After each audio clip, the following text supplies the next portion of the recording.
One day, everything that once felt normal suddenly disappeared. A battlefield doesn't ask if you're ready. It simply changes you. The first explosion teaches one brutal lesson. Survive first, think later. Every sound could mean danger, so the brain never truly relaxes. Even silence starts feeling suspicious after enough time at war. Soon, fear becomes less like an emotion and more like a routine. Your brain begins searching for threats before you even notice. Staying alert isn't a choice anymore. It's automatic. And surprisingly, that's exactly what keeps you alive. Every close call rewires the brain a little more.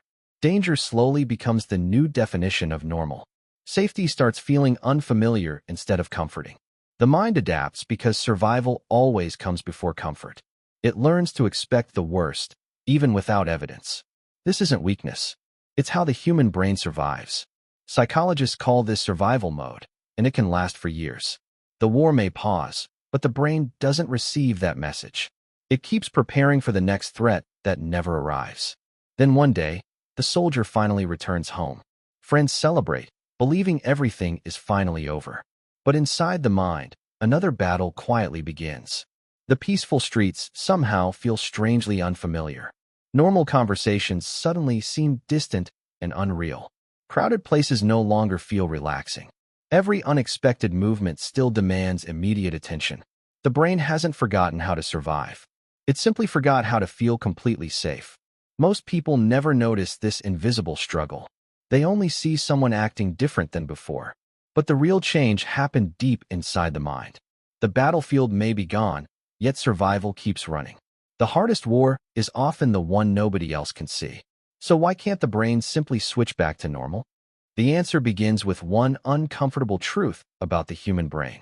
Your brain doesn't care about happiness. It cares about survival. If danger kept you alive once, the brain refuses to forget it. That's why ordinary life can suddenly feel strangely unsafe. A peaceful park may seem calm to others, but not to a soldier. The brain continues scanning every face, sound, and movement automatically. It isn't choosing fear. It's following years of training. Even a harmless noise can activate old survival pathways. Within milliseconds, the body prepares for danger again. Heart rate rises before logic even has a chance. Most people assume soldiers simply need more time.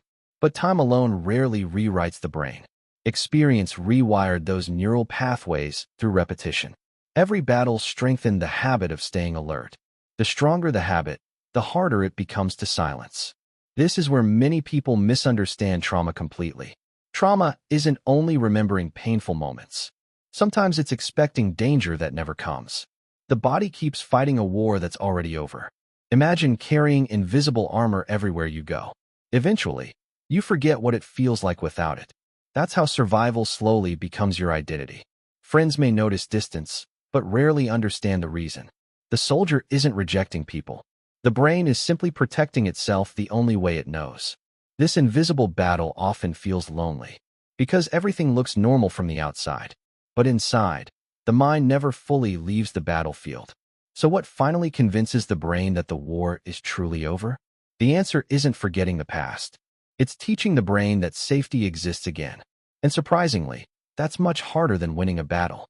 Because healing asks the brain to trust the world once more.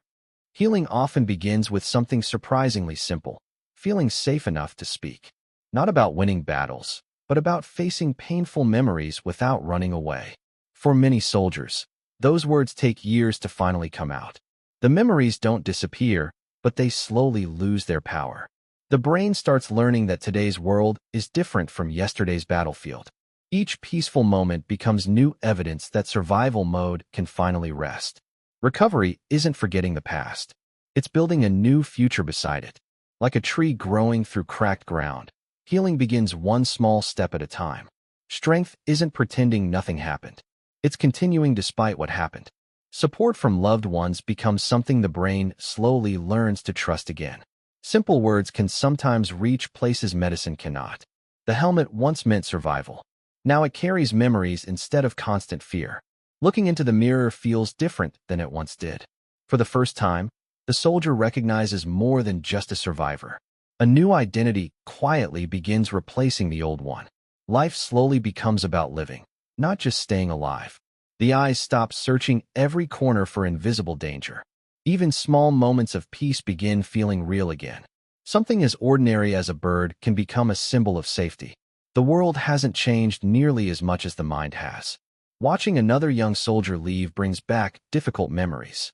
Now experience becomes compassion instead of fear. Sometimes the greatest courage is helping someone else face the unknown. Because every soldier secretly hopes the next generation suffers less. The helmet is no longer just armor. It becomes a reminder of friends who never made it home. Grief never completely disappears, but it no longer controls every moment. The past remains part of the story, not the entire story. That realization changes everything. The road ahead finally looks longer than the road behind. Hope quietly replaces constant vigilance. The same mind built for war slowly learns peace. But one final lesson about healing still remains. The helmet hasn't changed, but the meaning behind it finally has. It no longer represents a war that never ends.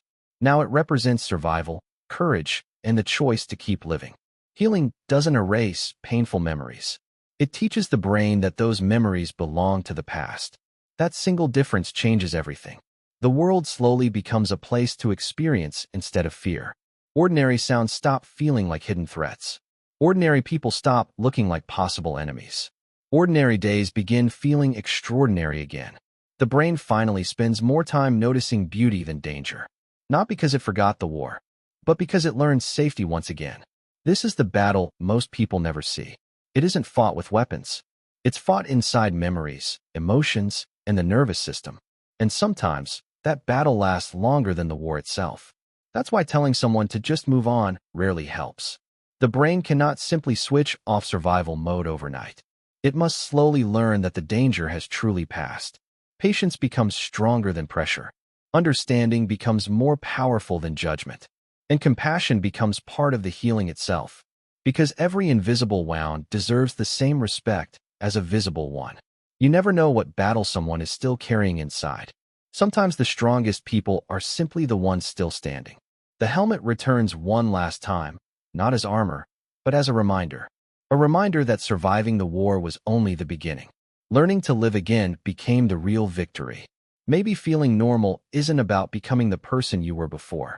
Maybe it's becoming someone who carries the past with courage, finds peace again, and proves that even after war, the human mind can heal.